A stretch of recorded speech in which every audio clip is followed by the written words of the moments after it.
Inside the house my son left behind, right after the day we buried him, my daughter-in-law stood on the staircase in bright red heels, speaking in front of two burly men and an entire row of neighbors watching through their windows. "Old man, get out! This is my house. You're just a guest staying for free?" Then she kicked my suitcase down the steps, letting it roll across the snow like a bag of trash. No one intervened. No one said a word. Only the eyes following me, and the sound of the door closing behind my back like a sentence being passed. If you've ever been humiliated in the very place you called home, thank you for stopping here. And if this story makes you want to keep walking alongside a father who uses nothing but the truth to turn back things that once felt impossible, I invite you to follow. So stories like this can find the people who need a bit of light in their darkest days. Boise, Idaho, in March, always holds a floating kind of cold. Not the sharp freeze of the north, not the soft drizzle of Seattle, but the cold of a city cradled by mountains, blended with the faint sting of pine resin every time the wind blows. That afternoon, after Lucas's burial, I stood under the wooden awning of Hillpine Estate, feeling as if I could no longer hear my own breath. The hill stretching behind the house was still the same, the rows of pines still standing tall as they had through the 4 years I lived with my son during his illness. Except for one thing, Lucas was gone. The old black coat I always wore when teaching at Boise State suddenly felt heavier than the coffin we lowered into the ground this morning. I took it off and draped it over the back of the chair in the Think Lab, the room Lucas loved most, the room he designed himself when Hillpine Estate was newly built. An open space, high ceiling, glass walls looking into the forest, cluttered with software interface sketches, machine learning models, and the marker pens he used to write, building a future where education is easier to reach. The child I always believed would weather every storm was ultimately betrayed by his own body. A brain tumor caught too late took him, quietly and mercilessly. I sat on the long bench by the window where the two of us once debated Roman history and the future of technology late into the night.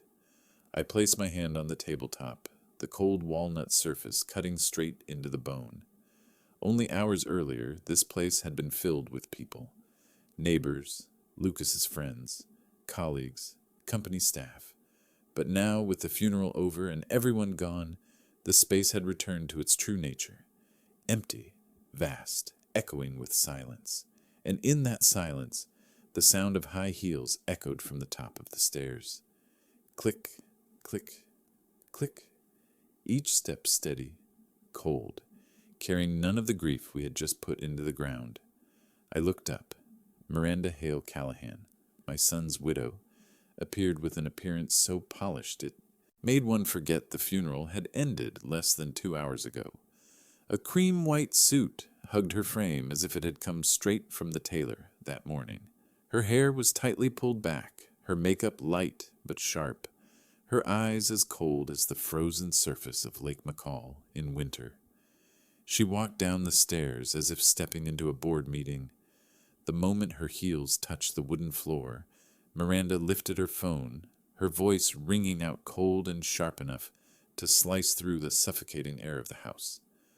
"I want to fast-track liquidation of the secondary assets this quarter, yes. No, push the timeline earlier if possible. I'm the sole heir now." She walked past me.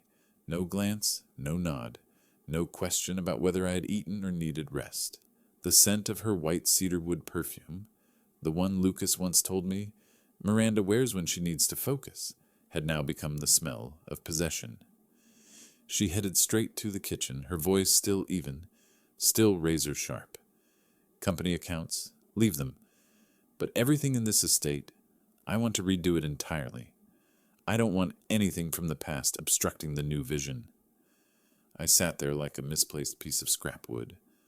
A retired history professor, a father who had buried his son just this morning, was sitting in the very room my son called the Think Lab, now treated like outdated decor. I stood up and took a few steps toward the stairs. "Miranda," I called softly. She stopped. She didn't turn fully, only angled her head slightly, her white silhouette reflected on the glass of the distant wine cabinet. The eyes in the reflection held no warmth. I inhaled deeply, trying to keep my voice as steady as possible. A few of Lucas's things, I'd like to keep them. His books, his handwritten notes. After all, I didn't finish the sentence. Miranda turned, her heel pressing into the wood with a sharp crack. She looked at me with eyes that made me feel like a freshman who had wandered into the strictest professor's class by mistake. And then she said the sentence, the one I know I'll remember until the day I close my eyes. A sentence not loud, but heavy enough to crush something deep inside my chest. Old man, don't touch anything. This is my house. You're just someone staying here for free. I froze, not because of her voice, not because of the cruelty of the words, but because she said it in the very room Lucas installed with his own hands. Every panel, every frame. The room where he once told me, "Dad, this is where I'll build my dreams, and where you'll always have a place to come back to." I didn't answer. I couldn't. Outside the glass, rain began to fall. Heavy drops hit the wooden deck, making the distant pine trees shudder as if struck by a whip of wind. I turned back toward the Think Lab. A room once warm now felt like a place sealed shut forever. The smell of old wood, of books, of the computer, Lucas, used. All of it felt strangled by Miranda's cold, sharp silence. She put away her phone, walked past me as if I were invisible, and went upstairs with the natural ease of someone who had just claimed territory. I stood alone in the rain-scented air, in the dimness of the room. And in that exact moment, for the first time since Lucas's death, I understood that the pain of losing my son was only the prelude. Behind it was something heavier, colder, far more merciless. A war without declaration. A war launched by a single insult spoken lightly, but carrying the weight of a wound that would never heal. Miranda didn't scream, didn't break anything, didn't show malice. She only needed to say, "You're just someone staying here for free." And I knew. Her silence was the first shot fired. The next morning, Boise was covered in a rare kind of early March sunlight. A cold light, thin as a film over the lake's surface, bright enough to sting the eyes, but not warm enough to comfort anyone. I sat on the long wooden bench in front of the Canyon County probate court, watching people pass by without truly seeing them. I still wasn't used to Lucas no longer being beside me. Even for unpleasant legal appointments like this, he used to say, "Dad, you're not made for paperwork. Let me handle it." But this time, there was no "let me handle it."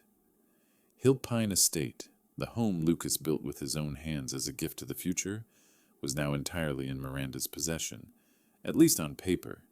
But I knew the law was never simple, and Lucas, despite his flaws, was never careless.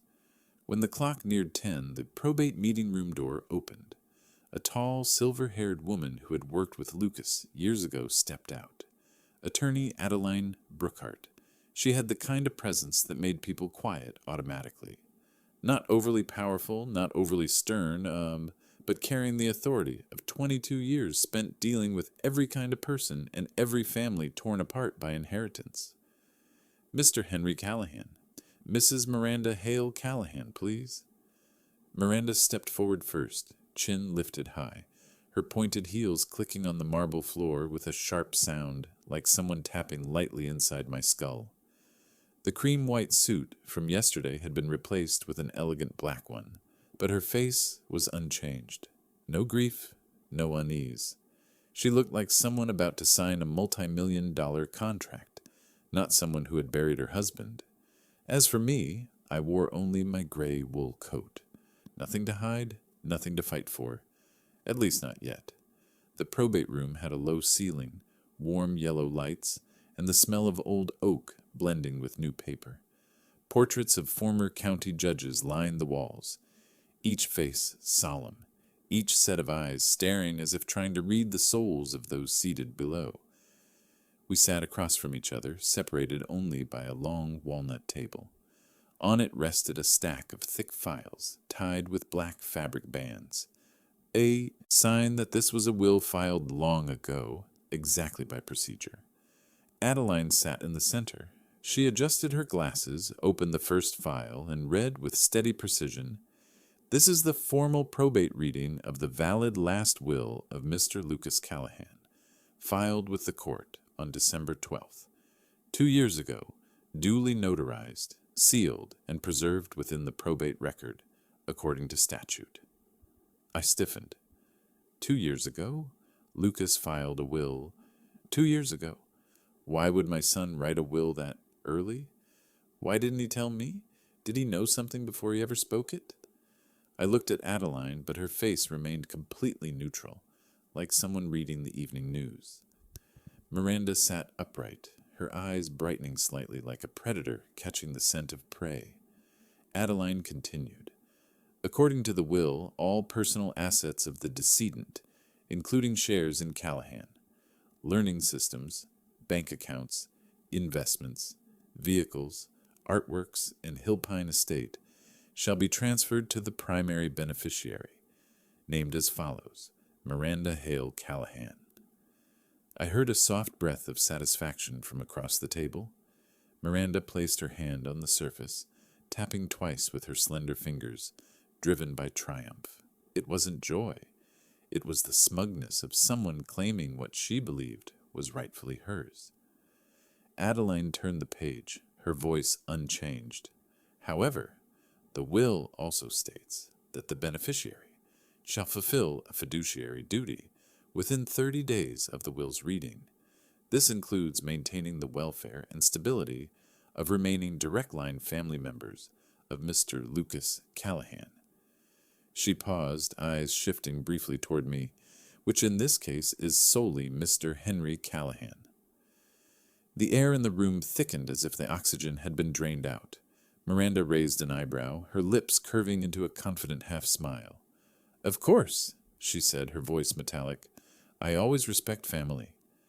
I looked straight into those eyes. Beneath the perfect mascara was the same coldness I had felt yesterday. The eyes of someone who did not intend to share anything, especially with me. Adeline frowned slightly but said nothing. She wasn't allowed to. As the court-appointed executor, neutrality was a duty down to the last syllable. I understood that. But the brief look she gave me, just a flicker, startled me. It wasn't merely sympathy. There was something deeper, like a quiet warning, as if she were holding back something she couldn't say aloud. Adeline closed the main file, setting it aside. Then she reached under the table and pulled out a thick envelope sealed with the embossed stamp of Canyon County. The kind of envelope only opened when a condition in the will is triggered. "This is a supplemental document, also known as a codicil," Adeline explained. "It was filed alongside the original will the same day 2 years ago. This codicil has been sealed according to procedure. The law is clear. It may only be opened if a specific condition in the primary will is met." Miranda tilted her head. "And that condition is what?" Adeline answered with a voice so firm it was impossible to guess what she felt. "In the event of a breach of fiduciary duty toward a direct line family member, at that time the executor may petition the court to open the codicil." The temperature in the room seemed to drop a degree. I said nothing, but my heartbeat grew louder. Miranda let out a soft laugh. "I have nothing to worry about. I just lost my husband. Everything is falling onto my shoulders. Who would dare claim I breached anything?" Adeline didn't reply. She simply placed the envelope on the table, directly between us. She did not open it, did not touch it, did not elaborate. It lay there like a dagger hidden for 2 years, waiting for the right moment. I stared at it for a long time, long enough to forget to breathe. Lucas, my son, had filed a secret codicil 2 years ago. Why? What was he afraid of? What did he foresee? Or did he understand Miranda better than anyone else? A chill ran down my spine. Miranda was still smiling. the kind of smile outsiders might mistake for poise. But when her eyes passed over that sealed envelope, I saw something clearly. She had no idea it existed. Adeline closed the remaining files, her hands resting on the table as if signaling the meeting's end. Thus the primary will has been fully read. Within the next 30 days, the beneficiary must fulfill the responsibilities outlined. Any arising matters will be handled according to the law. Then she looked at me, not the look of someone who had just finished reading, not the polite look of an attorney, but the look of someone saying silently, "Be ready. Lucas did not leave you alone." I stood, walked out of the meeting room, and felt as though I had just stepped through a door Lucas had built quietly 2 years ago. A door Miranda could not see, a door that only Adeline and I understood. Lucas had prepared ahead. Snow began falling in the afternoon, tiny flakes like chalk dust, light but razor cold, covering the roof of Hillpine Estate with a thin white sheet. It must have been the kind of snow that used to make young Lucas run outside until his lips turned purple, while I stood under the porch yelling at him to put his gloves back on. But today the snow didn't remind me of joy, only of a warning. Something was about to be erased, not the snow, but memory itself. I was standing inside Lucas's library, the warmest room in the house, where the dark walnut walls embraced the ceiling-high bookshelves. Every book on those shelves held a story, the copy of Foundation I gave him at 12, the Roman history volumes we read together the summer he applied to college, the books he filled with notes while building ideas for his education startup. Everything was peaceful, orderly, a fragile calm before the heavy footsteps in the hallway. The first sound wasn't Miranda's voice, but the footsteps of men, heavy, firm, steady, like two bears walking on wood. Then the library door swung open. Miranda entered first, iPad in hand, hair tied high, her makeup flawless as if today were an investment pitch and not the day after a funeral. Behind her were two young men, muscles carved like stone, shoulders wide enough to break the doorframe. They scanned Lucas's library with cold, detached eyes, the way someone looks at a building scheduled for demolition. Miranda tapped a bookshelf lightly, the sharp sound echoing off the wood. "Here," she said, voice flat and emotionless. "Throw it all out." One of the men turned, confused. Everything?" Miranda didn't even look at him. She flicked her fingers like she was directing warehouse staff. "By tomorrow night, this becomes a gym. This is emotional trash. Keep nothing."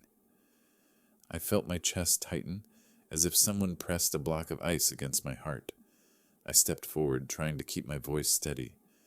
"Miranda, those books were Lucas's since he was 12. He and I didn't finish. Miranda turned, her gaze sharp as a fruit knife, speaking each word with deliberate slowness. "Old man, don't speak. You don't understand. I'm cleaning this life to the bone. Lucas is dead. I refuse to keep anything that traps me in the past." I froze, not because of the tone, not because of the cruelty, but because she said it in the very room Lucas built with his own hands. Every plank, every frame. The room where he once told me, "Dad, this is where I'll build my dreams, and where you will always have a place to return to." I couldn't speak. Outside the window, the snow thickened. Heavy flakes hit the wooden porch, shaking the pine trees like a sudden gust. I turned toward the think lab. A room once warm now felt sealed off forever. The smell of old wood, books, and the laptop Lucas used, all suffocated under Miranda's cold silence. She put away her iPad, walked past me as if I didn't exist, and headed upstairs with the ease of someone who had just claimed territory. I stood alone in the half-dark, with only the sound of snow tapping the windows. And then she walked back, straight toward the bookshelf where I kept a family photo. Me, Lucas, and my wife from our last camping trip before she died. The photo Lucas once called a real family. Miranda picked it up with 2 fingers as if it were something filthy. She looked at it for exactly 1 second. Then she dropped it to the floor. The sound of the wooden frame hitting the ground felt like something inside me cracking. Not enough. She stepped forward and crushed the picture under her heel. The glass shattered, the shards catching the yellow library light like broken pieces of memory.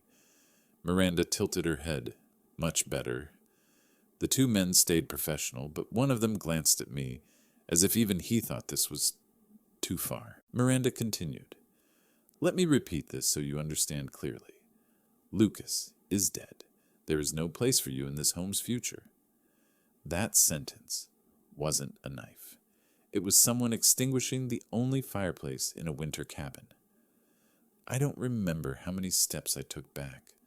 I only remember one of the men grabbing my suitcase, the one Lucas bought when I moved into Hillpine Estate, and hurling it outside, not placing it, throwing it.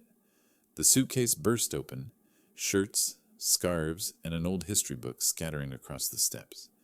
The gray knit fabric blends with the white snow, like something out of a tragic movie's final scene. Miranda watched it all with empty eyes. Take him out. I didn't have time to react. Two stone-like hands gripped my arms. Not violently, not angrily, just coldly. The coldness of someone carrying out orders for the person paying them. They walked me down the hallway. I stumbled, my eyes still fixed on the library door closing behind me. A door sealing shut all the memories of my life with my son. When the front door opened, a blast of freezing wind hit my face.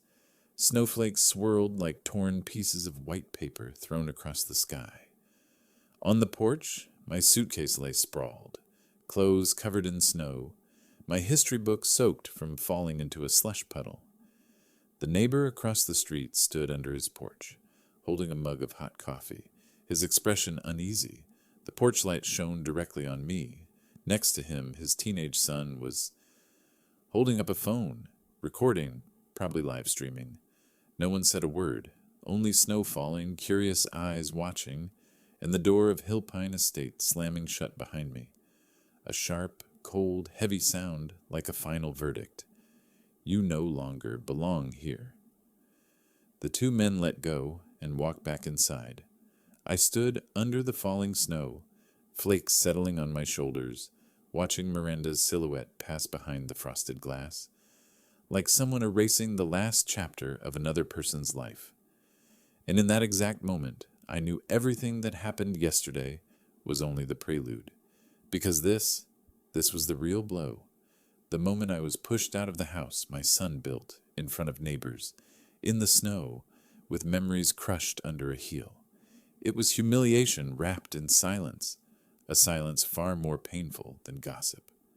And I, Henry Callahan, had officially been pushed out of my son's life by Miranda Hale Callahan. I left Hillpine Estate looking like someone who had just been thrown out of his own life. The thrown suitcase, the snow-soaked wool coat, my old book half ruined. Boise darkened quickly, the snow thickened, and the night wind carried a damp cold that slipped through every seam of my clothes. I took a taxi to Timberline Motor Inn, a small roadside lodge off Franklin Road, where long-distance travelers usually stop to warm up and sleep for the night. The neon sign outside flickered weakly in the wind, its red glow smearing across the white snow like a heart sliced by a thin blade.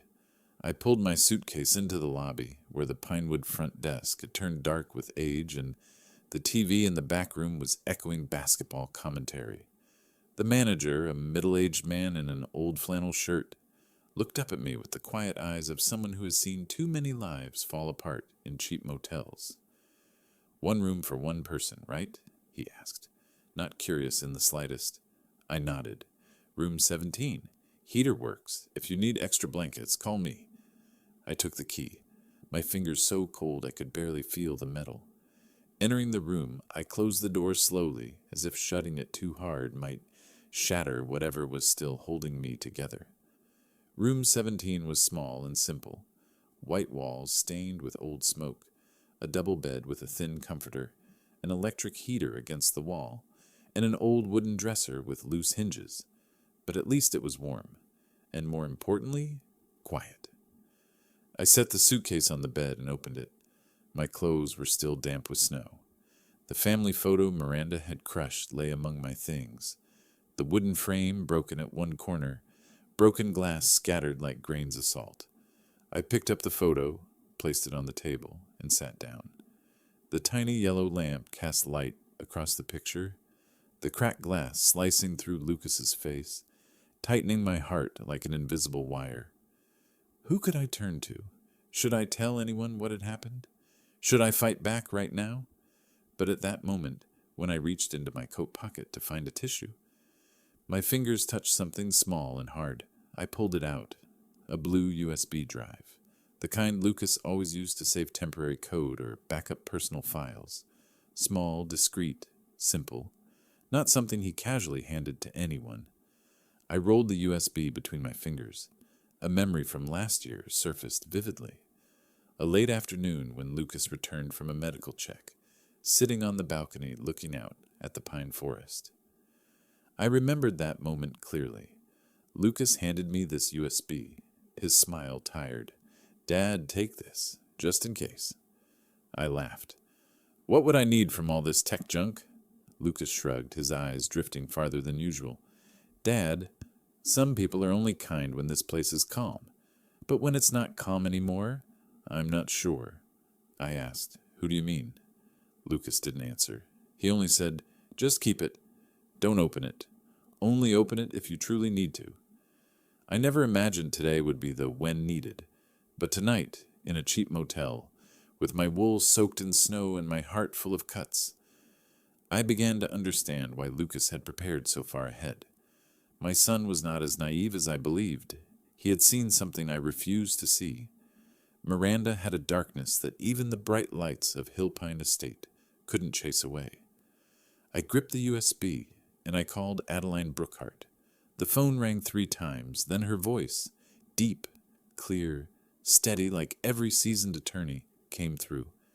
"Henry, are you in a safe place yet?" "Safe place."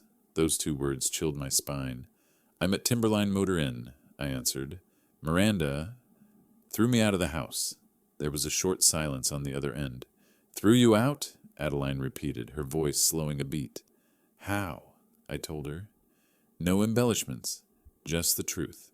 The 2 gym-built men, the thrown suitcase, the torn photo, the stomped memories, the shove out into the snow, neighbors watching, a whole world shrinking into the moment I was pushed out of what used to be called home.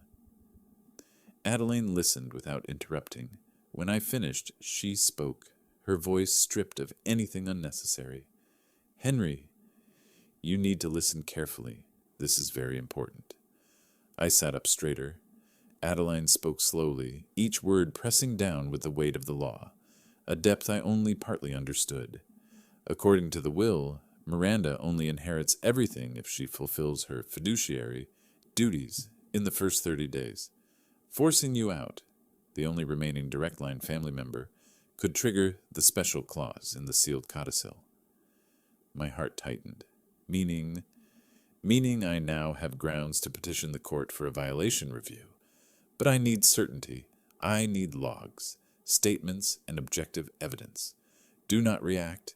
Do not return to Hillpine. Do not confront Miranda. Silence is your advantage. I swallowed. Do you think Miranda knows about that clause?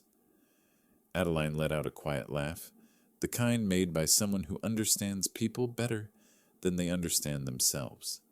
If she knew, she wouldn't have dared kick you out into the snow.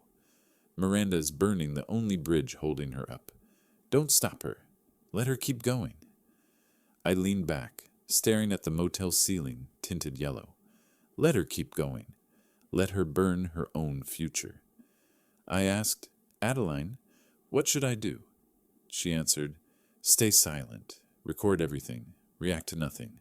Let Miranda pull the rope herself. Lucas already gave you the tool. All you need is the right moment. I looked at the blue USB in my hand. It rested there, light as air, but it felt like a second heart Lucas had left behind. In that moment, for the first time since being thrown out of Hillpine Estate, I didn't feel entirely alone. Lucas, in his own way, was still here, watching over me through the preparations he made quietly. I whispered, almost to myself, "All right, I'll let her burn it all." And in the small room of Timberline Motor Inn, with snow falling outside the window, a silent war began to take shape. Not a war of shouting, not one of violence or retaliation, but a war of silence, of evidence, of law, and of something Lucas had prepared 2 years ago, a war Miranda didn't know she had already stepped into. The next morning, Boise woke to an ash-gray sky and snow that hadn't fully melted on the sidewalks. I sat on the edge of the bed in a room 17 at Timberline Motor Inn, listening to the electric heater clicking beneath me while my mind replayed the moment I was dragged out of Hill Pine Estate. And while I tried to gather each breath back to something normal, on the other side of the city, Miranda began her day as if nothing had ever happened, and that day, literally, was the day she began burning through the assets Lucas spent his entire life building. Around 9 a.m., Miranda's white SUV left Hill Pine Estate, speeding down the slope toward the main road. The neighborhood security cameras caught it. Not the sound, just the image. The car rushing forward, careless, proud, exactly like her stride at the probate court. She drove straight to Boise Promenade, the new upscale shopping district filled with luxury brands most of the city only sees through glass. Within 2 hours, she signed 6 major invoices, 1 carbon black Range Rover Sport, 4 Hermes handbags, 2 couture custom-tailored suits from New York, 1 platinum jewelry order, and a deposit for interior redesign from a renowned Manhattan studio. In total, over $270,000 in half a morning. All of these transactions appeared in the financial logs Adeline had her PTI, professional transaction investigator, monitor. No recordings, no illegal tracking, only banking data, spending timestamps, and vendor reports from those who served Miranda directly. All completely legal. A bartender from a champagne boutique described her behavior to the PTI. She said, "I'm refreshing my whole life." Didn't look like someone grieving at all. In the afternoon, Miranda returned to Hill Pine Estate with a convoy of delivery trucks behind her. Persian rugs were unrolled into the house. New sofas were carried in, while Lucas's collected belongings were pushed into the garage, temporarily. Nothing destroyed yet, and not illegal, but everything felt like preparation for a purge. And that evening she hosted a small party. Small, in Miranda's definition, meant 20 close friends. Expensive champagne and chill music running through the smart sound system Lucas had installed. The warm gold light spilling from the windows onto the snowy yard made Hill Pine Estate look like a boutique resort. Her friends, people who had never even known Lucas in life, snapped photos, posed, toasted, and celebrated as if grief had never touched this place. She opened a live stream, not a grieving live stream, not mourning, not remembrance. A live stream showing off new interiors, renovation plans, and her confident poses under crystal lighting. In the live stream, a friend asked, half joking, half curious, "What about your father-in-law? Thought he lived at the estate before." Miranda didn't even blink. She turned the camera toward herself, smiled, her voice so light, even the sharpest ears could barely call it cruel. Some people can't handle a new world. They disappear on their own. The whole group burst into laughter. Comments popped up immediately. "Good for you, girl. New chapter. Finally free."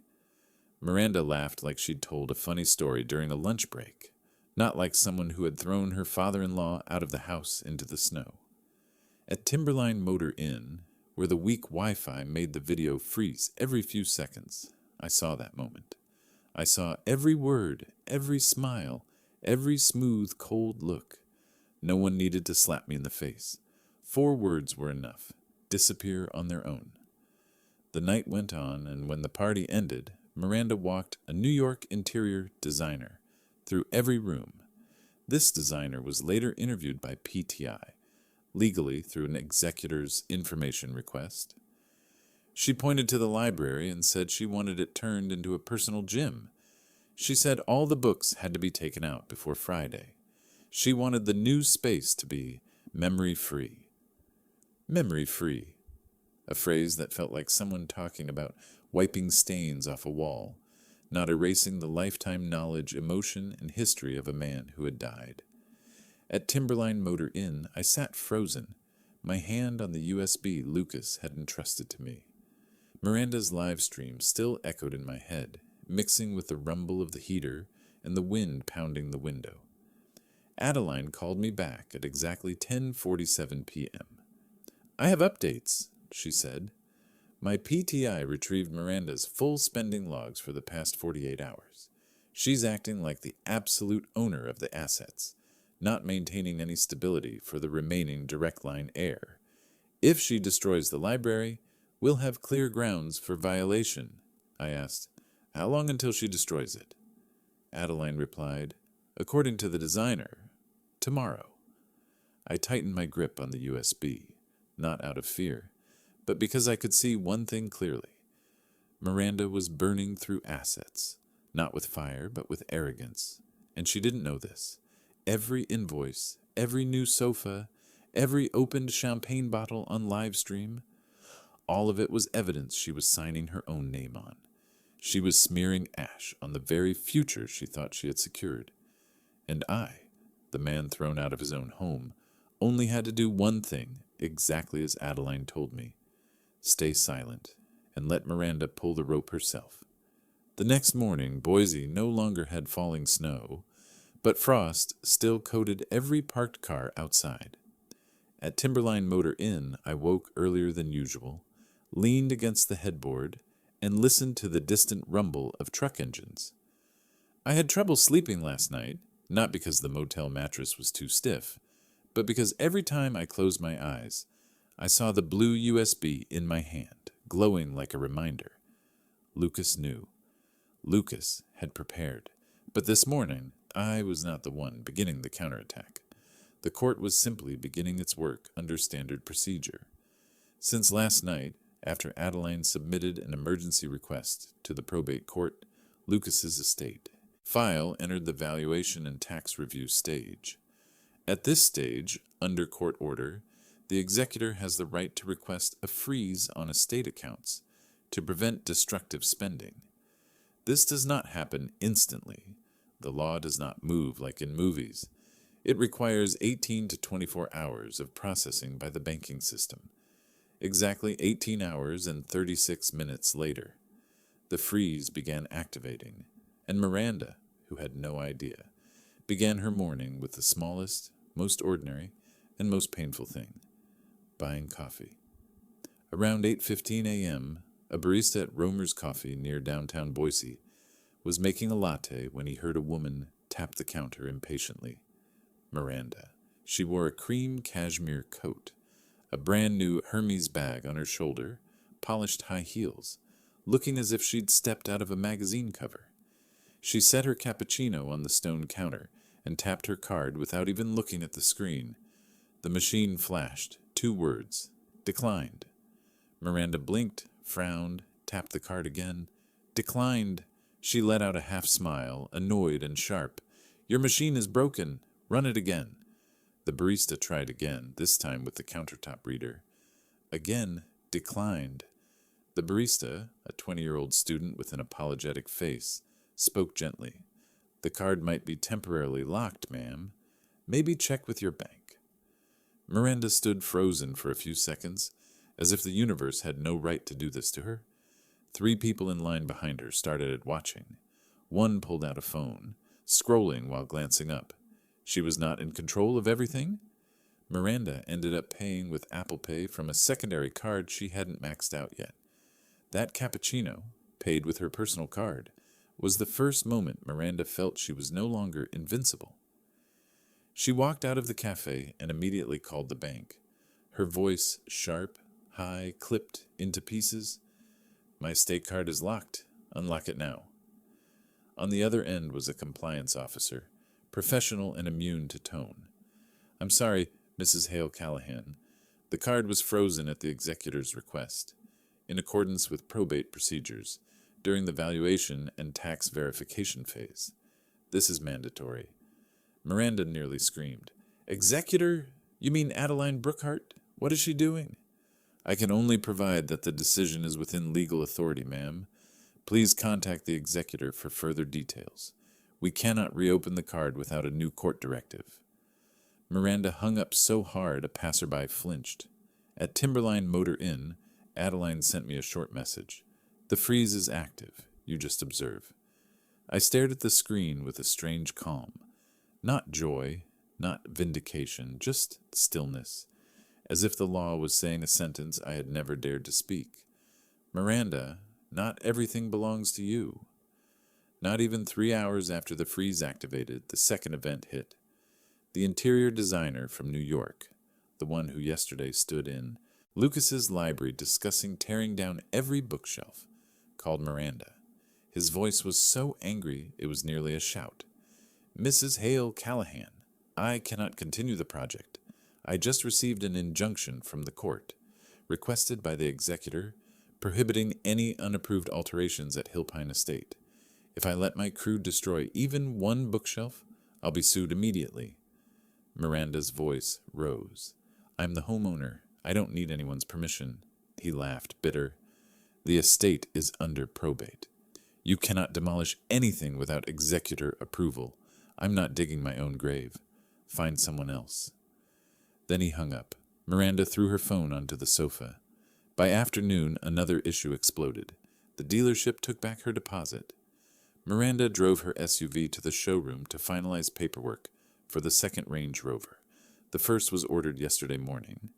But when she walked in, the manager handed her a document, his expression apologetic. Mrs. Hale Callahan, the deposit has been placed under hold due to legal freeze. We can't release the vehicle. If you want your deposit refunded, you'll have to wait until the executor authorizes disbursement after court approval. Miranda stepped back, her face flushing. That is my money. No, ma'am. That deposit is recorded as estate funds, not personal assets. One sentence, light but razor sharp, like a blade sliding beneath Miranda's proud exterior. By nightfall, Miranda finally understood what I had known all along.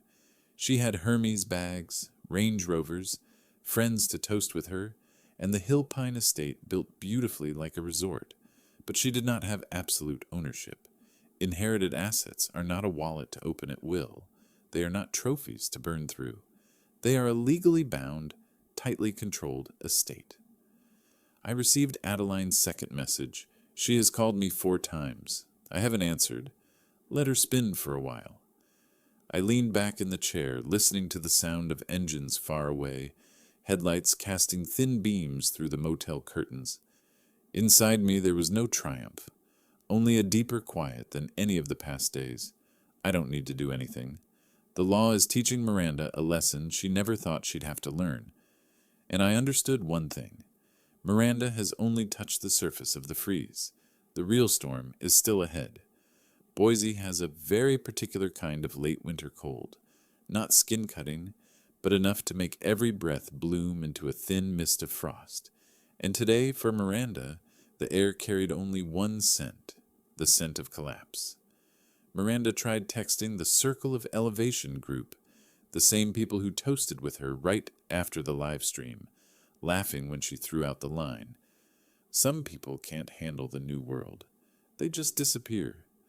Her message, "Who's up for brunch today?" went out, but no one replied. Calls to Serena, then Dominic, then a few others all fell into voicemail until a message cold as glass appeared. Miranda, we don't want to be involved in your legal situation right now. Stay away for a while. At the same time, residents of Hillpine Estate began whispering after an account in the neighborhood group posted doorbell camera footage showing Miranda ordering 2 muscular men to drag Henry outside, toss his suitcase onto the snow, with her cruel line attached. There's no place for you in the future. The clip spread through the Hillpine Neighbors Watch group. No one made a scene, but the comments underneath were enough to show Miranda the whole community was shifting its view of her. I know Henry. He fixed my fence for free once. How could she do that? I saw him standing outside crying. Broke my heart. Miranda's changed since she got wealthy. Live that poorly. Karma always comes. Miranda read them, her hand shaking so badly she couldn't even scroll. She wasn't used to being judged, least of all dissected by a community. Hillpine Estate wasn't a place where you could fake things for long. Every house knew the business of the others, and today everyone knew too much about her. She decided to do what she had considered beneath her just yesterday. Find Henry. But everywhere she stopped, at an old family friend's home, the bookstore Henry frequented, the reading center, even the veterinarian's office, she received the same answer. He does not want to see you. If you come by, we're to tell you he isn't receiving visitors. It's best you don't go near him right now. Miranda bit her lip until her lipstick cracked. She wasn't used to hearing no, especially not when everyone said it. No one defended her. No one opened a door. No one gave her the chance to repair her image. This was no longer about money or control of the estate. This was about honor. The social battlefield, the one Miranda always believed she dominated, was folding in and crushing her. When she returned to Hillpine Estate, walking into the house no longer felt like entering her territory. On the stone steps, a single piece of paper was taped down with clear tape, waiting. The handwriting was thin, firm, slightly slanted to the right. If you want to ask me anything, the answer is still no. H. Callahan. Miranda froze under the late afternoon chill. No mockery. No smashed belongings. No shouting match. Just one word. No. From the man she once expelled like a shadow. Some slaps don't require a hand, and this was Henry's first one. Silent, but sharper than anything spoken. The wind lifted a few dry leaves, spinning them in circles beside the pines, the Boise sky deepening purple, and in that moment Miranda understood something she never imagined she would face. Money can buy champagne, buy friends, buy the spotlight, but it cannot buy respect, and without respect she had nothing at all. Boise's night was as silent as a lake sealed under ice, and inside the small room at Timberline Motor Inn, the yellow hallway light cast a tired glow across the damp concrete outside. I sat at the edge of the bed, my hands interlocked, listening to the occasional roar of distant trucks, feeling as if the entire city had sunk into a deep layer of silence. The kind of silence that comes right before truths are dragged into light. My phone vibrated, the caller ID flashing. Adeline Brookhart. I lifted it slowly to my ear. Mr. Callahan, we now have sufficient evidence of fiduciary duty violation. Adeline's voice wasn't sharp, not triumphant. It carried the tone of someone confirming something she had long anticipated. Miranda has triggered the special provision herself. I closed my eyes for a few seconds, a long breath slipping out of my chest. Not relief, but the heavy settling of a truth finally arriving. Adeline continued, "You need to open the USB Lucas left you. We need to verify the original data before submitting anything to the court. I believe it is time you know what Lucas prepared for you." I didn't answer immediately. My eyes drifted to the old coat hanging on the chair, the left pocket still bulging in the exact shape of the blue USB Lucas handed me in the Hillpine Estate living room nearly a year ago, when no one understood why that brilliant, wealthy young man suddenly looked so serious. After ending the call, I took out the USB. The plastic casing had faded a little. The LC Lucas scratched in with his nail was still visible. I plugged it into the old laptop the motel lent me. The screen lit up, showing a single folder. If this happens. I placed both hands on the keyboard, feeling the metal's cold seep into my palms, then opened the file. A video began playing.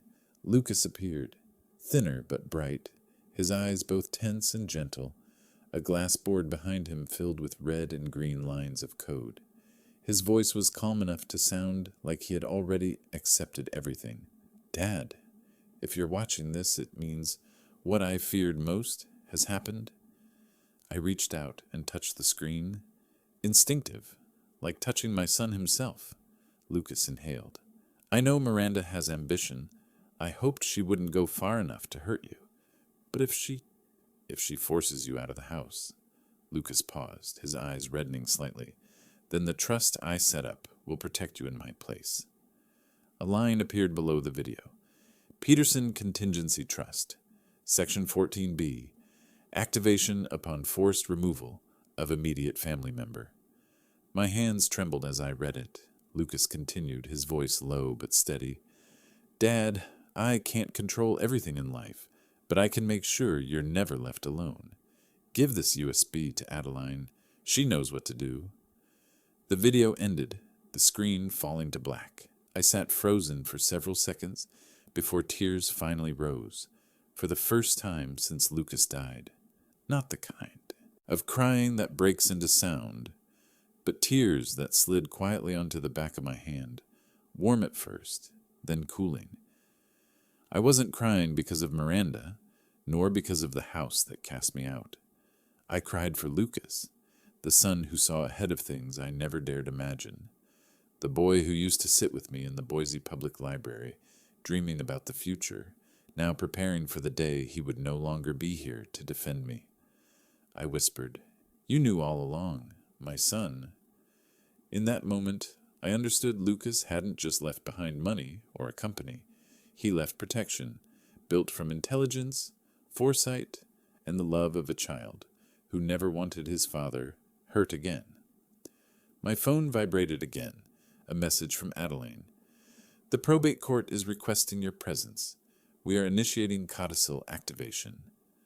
I wiped my face, stood up like a man who had finally regained his spine after days of collapse, no longer shaking, no longer feeling like someone tossed out of a home with nowhere to go, no longer clinging to a few memories in an old library. I typed back, I'll be there. Outside the motel window, the Boise wind swept through the tall pines, making a low rustling sound like someone whispering, It's time, Henry. And I knew, from the moment that USB lit up, the battle was no longer mine alone. It was the final chapter of Lucas's plan. A plan written in intelligence, in law, and in love. Boise had no sunlight that morning, only a thick gray layer of cloud hanging over Canyon County like a heavy blanket pressed down onto every rooftop. Henry, I, stepped into Adeline Brookhart's office with the feeling that the ground beneath my feet was changing color. After days of endurance and nights spent in a motel room so cold my skin tightened, I was finally standing exactly where Lucas had wanted me to stand. The glass door behind me swung open. Miranda walked in. Her face was pale, like someone who had not slept for 3 nights straight. Dark circles under her eyes, hands trembling so badly she couldn't even take off her sunglasses. Gone was the woman who once strutted through the Hillpine Estate living room, live streaming parties, drunk on power, convinced she had won the moment she threw me out of the house. She looked at me, lips trembling, unable to speak. Adeline said nothing. She simply gestured for both of us to enter the conference room. On the table lay a thick yellow envelope, sealed with Canyon County Probate Court's red stamp, and a line familiar to anyone who understood inheritance law. Filed, sealed under court order. The moment Miranda saw it, she froze, as if someone had slapped her across the face. Adeline slid the envelope toward the center of the table.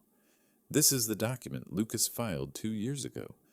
I was never permitted to open it until the court confirmed the condition that allows it to be unsealed. Her voice was steady, sharp, emotionless. I placed my hands on my lap to hide their slight trembling. Miranda forced out a thin breath, her voice cracking. I thought all documents were already reviewed. Why is there another one? Adeline studied her for a long moment, eyes cold, yet carrying the faint sorrow of someone watching a person collapse under the weight of their own choices. Because you never bothered to read the notice of sealed exhibits in the probate file. You were in too much of a hurry. Miranda swallowed hard while I simply stared at the envelope. Adeline took a letter opener and sliced the seal. The sound was clean, sharp, like a blade cutting through the frozen air. She pulled out a stack of papers. The first page bore Lucas's signature, a signature I had seen thousands of times, on birthday cards, dissertation drafts, early startup contracts. Adeline began to read. Her voice carried every syllable with clarity. Codicil, amendment to last will and testament of Lucas Callahan. Miranda's fingers dug into the armrest.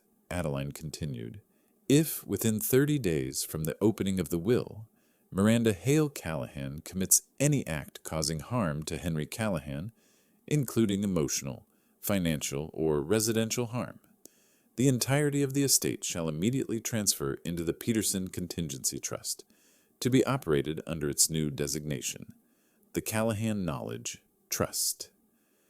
The air in the room stopped moving. Adeline looked up at Miranda. The court has confirmed sufficient evidence that you violated this condition in less than 72 hours. Miranda gasped. No, I was only trying to reorganize the house. I didn't hit him. Adeline's tone was final. You forced him out of his place of residence. That alone satisfies the trigger. I said nothing, only stared at the papers as if Lucas were sitting just behind them. Adeline turned to the next page. The entire estate, $41 million, including company shares, real property, investment accounts, and future assets, shall be transferred entirely into the Callahan Knowledge Trust.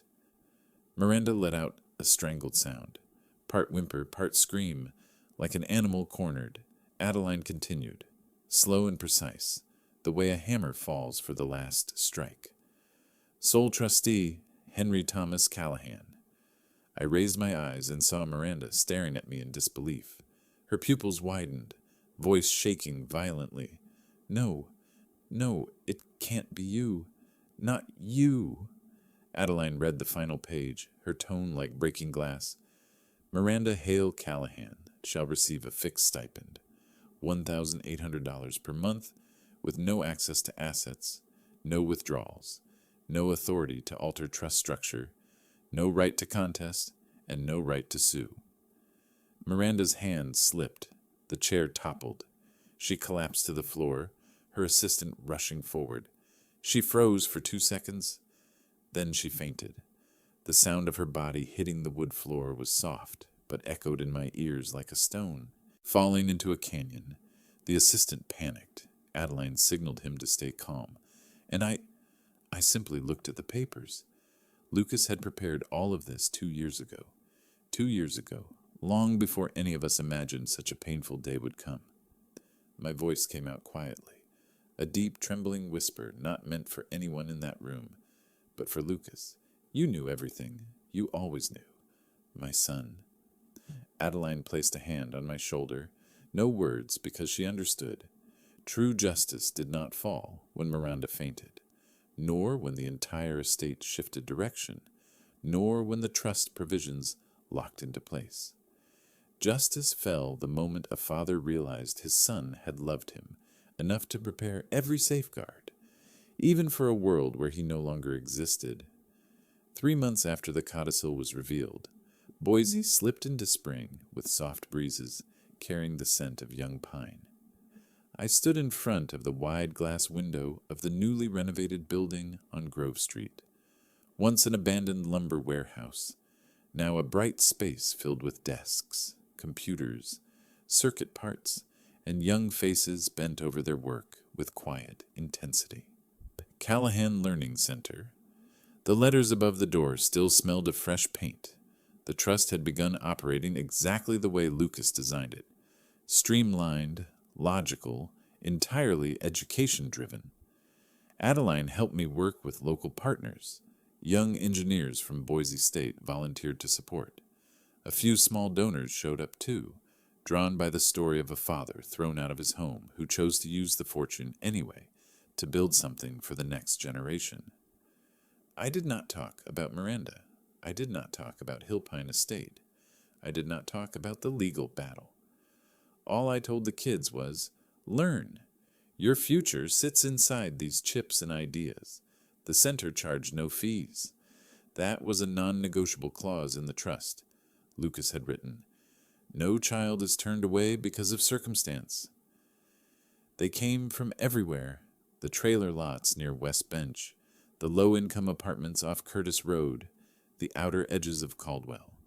I walked from table to table, leaning over circuit boards, 3D printed models, little projects the kids were wrestling with. The smell of warm plastic and the buzz of soldering tools blended into a noise that was chaotic but comforting, exactly like Lucas's old workroom. And at table 7, near the window facing the small street, that moment happened.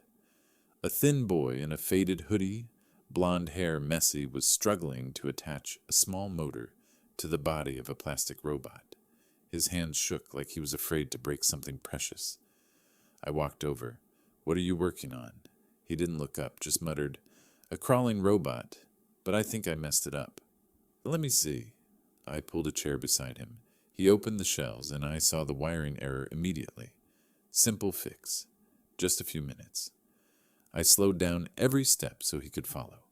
Rotate the connector, place the ground wire properly, clamp it tight. Now turn it on. He flipped the switch. The plastic robot trembled, then crawled forward across the table. The boy burst into a laugh, a real one, bright enough that it felt like another light switched on inside the workshop. I did it! Those 3 words hit me square in the chest. For a heartbeat, I saw Lucas, 8 years old, sitting on the living room carpet, shouting that exact line when his first robot car moved 4 steps. My hand froze. My heart tightened. I had to turn toward the window so the kids wouldn't see my eyes stinging. The boy looked up at me, puzzled. Are you okay, sir? I took a slow breath, forced a smile. I'm fine. You just reminded me of someone very important. He dipped his head, didn't pry. Then he placed the robot into my palm, voice small but sincere. If you want, you can have it, because you helped me make it work. I shook my head. No, you keep it. You earned it. But he nudged it toward me again. You taught me, so a part of it is yours.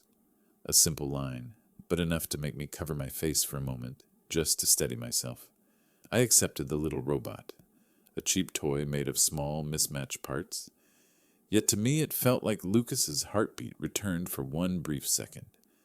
I placed my hand on the boy's shoulder. You know, sometimes the smallest things change a whole life. He grinned, then ran off to show his friends. I stayed there a moment longer, watching the robot crawl slowly across the desk, each step echoing Lucas's laughter from years ago. In that bright room, with soldering clicks, tools humming, kids arguing about code, I knew I was doing exactly what Lucas wanted, not using the estate to get revenge, not using the pain to shut the world out, but using everything left behind to plant something good. The Callahan Learning Center couldn't erase loss, but it turned loss into meaning, and sometimes that's the only way a father can keep walking forward. I rarely walk along Grove Street, but this morning, on my way to the Learning Center, I chose that route. Maybe because the Boise wind was just cold enough to wake me up, or because I wanted to see the city with new eyes after everything that had happened. I'd heard Adeline mention it in passing. The $1,800 monthly stipend was nowhere near enough for Miranda to maintain her old lifestyle. She had to sell things, leave Hillpine Estate, and take a job at a nearby cafe. The soft chime of a glass door sounded when I passed Frostleaf Coffee, a small shop on the corner where the smell of espresso mixed with pine wood made the morning feel a little less heavy. I meant to keep walking, but a voice cut through the air and made me stop, sharp, irritated. You brought the wrong order. I asked for a sugar-free latte. This is vanilla. Were you not listening? I turned. Miranda stood there. No white dresses, no manicured curls, no high heels clicking across the floors of Hillpine Estate. Instead, she wore a dark green apron stained with splashes of coffee, her hands trembling as she held the cup the customer had thrown back at her. Her face tilted downward, avoiding the eyes of the man barking at her. I'm sorry. I'll remake it.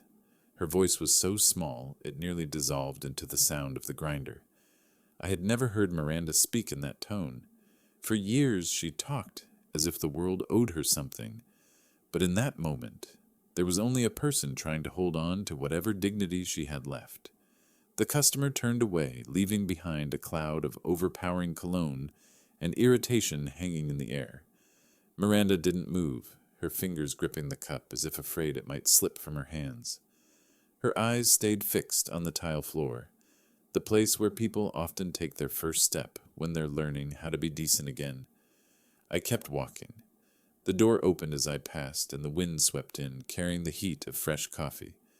Miranda looked up at that exact moment. Her eyes met mine, just for 1 second, long enough for me to see the exhaustion, the regret, and the kind of blow life delivers. Not because someone attacked you, but because your own choices finally came home to settle their debts.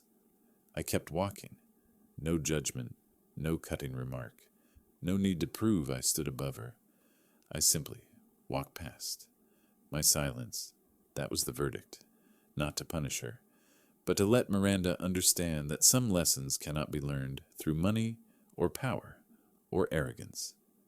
She watched me for a moment, then lowered her head again and returned to the repetitive 8-hour routine, a job she never imagined she would ever have to do. As I walked on, the Boise wind drifted through the pines, and I found myself thinking, son, you were right. Some people only truly change when life turns into a mirror, reflecting back everything they once did to others. Late afternoon light in Boise poured a pale golden glow through the rebuilt library window of Hill Pine Estate, laying across the wooden floor like a thin, warm blanket.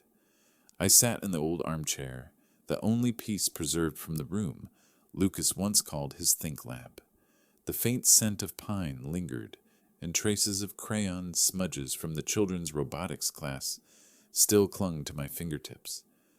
The space around me was quiet, but not the quiet of loss. It was the peace of a place returned to the shape it was always meant to have. On the east wall, just above the new bookshelf, hung the wooden plaque engraved with Lucas's words, a note he'd written after repairing the porch roof. A house is only a home if my father is in it. I looked at that line for a long time, not with sadness, not with regret, but with a swelling gratitude, the gentle light of a love that has outlived death. I touched the carved surface. Each groove felt warm, like Lucas's hand resting on my shoulder the way he used to. Then I turned back to the table and opened the Odyssey, Lucas's favorite. The book he believed best captured the journey of returning to one's true roots. The early pages were yellowed, and the corner he had once folded still held the dark, soft crease of time. I read slowly. Each line pulled me back to those afternoons in the public library when he was 12, asking questions far too deep for a boy his age. And now, reading alone, I finally understood why he loved this book so fiercely. Because it was never the tale of a hero. It was the tale of someone trying to find his real home. I smiled, not the smile of victory, not the smile of a man who reclaimed an estate, but the smile of someone who finally found something far more precious: peace. The Callahan Learning Center had been running for a few weeks now. Kids from struggling neighborhoods came to learn robotics, basic AI, and their eyes lit up whenever the circuits worked. Every time one of them lifted a tiny robot and squealed with joy, I could almost see Lucas among them, smiling softly, quietly, always present, even when unseen. I closed the book as the sunlight tilted lower. In that smooth, warm stillness, I whispered the words I should have said long ago. Justice doesn't need noise. It just needs a clear plan and a heart patient enough to wait for the right moment. I shut my eyes, feeling the heat of the late-day sun and the warmth of the legacy Lucas left behind. Not a legacy of money, but of intellect, kindness, and the way he taught me to stand firm through silence. And I knew, everything had finally returned to its rightful place. The house had truly become a home again. If you've stayed with me all the way to this moment, I want to say something honestly. Thank you. It isn't easy for anyone to spend time listening to the journey of an old man thrown out of his own home, who found his footing again through silence and the love his son left behind. And if this story made you pause for a beat, made you remember that justice doesn't need to shout, it only needs the right person to see it, then I warmly invite you to follow the next chapters. Because someday what I went through might become a small light for someone else still fighting their way out of the dark, the way I once did.